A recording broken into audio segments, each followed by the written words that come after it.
पनवेल येथील शिवाजीनगर झोपडपट्टीमध्ये राजीव गांधी आवास योजनेअंतर्गत झोपडपट्टी वासियांचे पुनर्वसन करण्यात येणार आहे। पण सध्या येथे अवैधरित्या सर्वेक्षण चालू आहे, ज्याच्यावर येथील नागरिकांनी आक्षेप घेतला आहे। येथील स्थानिकांशी आमच्या प्रतिनिधींनी जेव्हा बातचीत केली तेव्हा स्थानिक लोकांचे म्हणणे होते की सर्वेक्षणाच्या नावाखाली आमच्या घरांवर कब्जा करण्याचा हा डाव आहे। त्यांचं म्हणणं आहे की या सर्वेला आमचा विरोध नाही, परंतु या सर्वेत आमच्या पुनर्वासाची लिखित माहिती आम्हाला देणे गरजेचे आहे। गेली 50 वर्षे शिवाजीनगर झोपडपट्टीतील नागरिक येथे वास्तव्य करीत आहेत।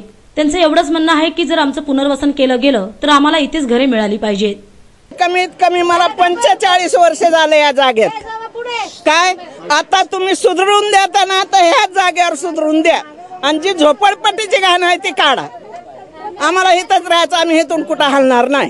तुम्ही उद्या चिठ्ठी देताल देऊन आणि ते दाखवताल म्युन्सिपाल्टीत, मग म्युन्सिपाल्टी डोजर लावेल, चालेल का? नाही, पण आम्हाला इथंच पाहिजे। आम्ही आजकाल आलेलो नाही।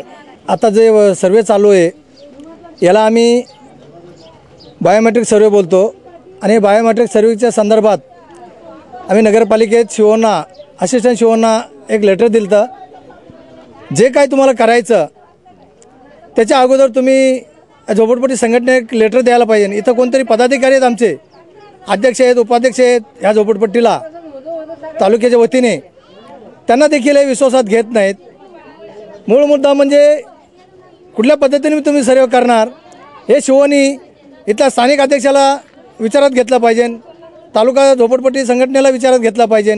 तसं काय न घेताना हे वारंवार अचानक कोणाच तरी 2 लोकांचं ऐकून इथं येऊन लगेच सर्वेला चालू करतात। हे शिवण फोटो देखील सर्वे करून घेतात, त्यांच्याकडनं त्यांना अशिक्षित लोक आहेत ते त्यांना वाचता येत नाही। फक्त पुनर्वसन म्हणल्यानंतर लोक धावत सुटतात कागदपत्र घेऊन, म्हणजे त्यांचा काळ वेळ सगळ्यात याच्यातच जातो। हे झोपडपट्टीमध्ये काय श्रीमंत लोक नाही आहेत, हे सिडकोमध्ये सांगून सुद्धा वेळोवेळी त्यांना आम्ही पत्रक व्यवहार करून सुद्धा ह्या इथल्या झोपडपट्टीवासियांना ते कचरा जमा करतात, असं आम्हाला ह्या सर्वेच्या याच्यातून निदर्शनास आलं आहे।